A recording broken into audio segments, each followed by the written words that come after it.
Friends who often work night shifts take note, maybe while you're dozing off.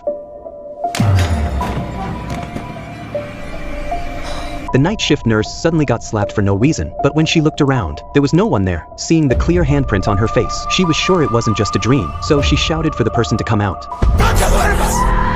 The story takes place in Mexico in 1979. A woman named Ellie was sitting in the hospital corridor, anxiously waiting, because she wanted to apply for a nurse position at this hospital. So, she met the hospital director and the head nurse. They looked through her resume and found her to be very outstanding. After strict selection by the director and head nurse, Ellie was successfully hired, though there was a 1-month probation period. Ellie agreed. She then went to the changing room to change clothes and get ready for work. Tonight, Ellie was assigned to the night shift. She was assigned to the ICU to take care of critical patients. First, everything seemed normal, but when she was about to change the patient's bandage, she suddenly heard an ethereal singing coming from all around. So she stepped out to check, but the empty hallway had no one in sight. Nothing happened, so she went back to continue working, but she accidentally got her clothes dirty. She had no choice but to go change. When she arrived at the changing room, she found her locker door wide open, and in the next room, there was a shadow staring at her. When she asked who it was, there was no answer. She went outside to check, but found nothing, so she went back to change her clothes. But once again, the shadow appeared. She only heard the footsteps but couldn't see anyone. Ellie thought she might have imagined it and didn't want to pay much attention. She remembered the patients were waiting for her, so she hurried back to the ward. The patient who had woken up told Ellie something strange, saying a nurse wearing a black cloak had given her a painkiller. Ellie was stunned. She opened the records and was shocked. The signature wasn't from the colleague on duty that night. She was about to ask other nurses when the lights in the hallway started flickering. Then she heard the same footsteps from earlier behind her. A shadow was cast on the hallway floor. She was confused and about to go check the ICU when an alarm sounded in her ears. Ellie rushed over. It turned out that a patient was struggling to breathe and was about to die. The doctor hadn't arrived yet.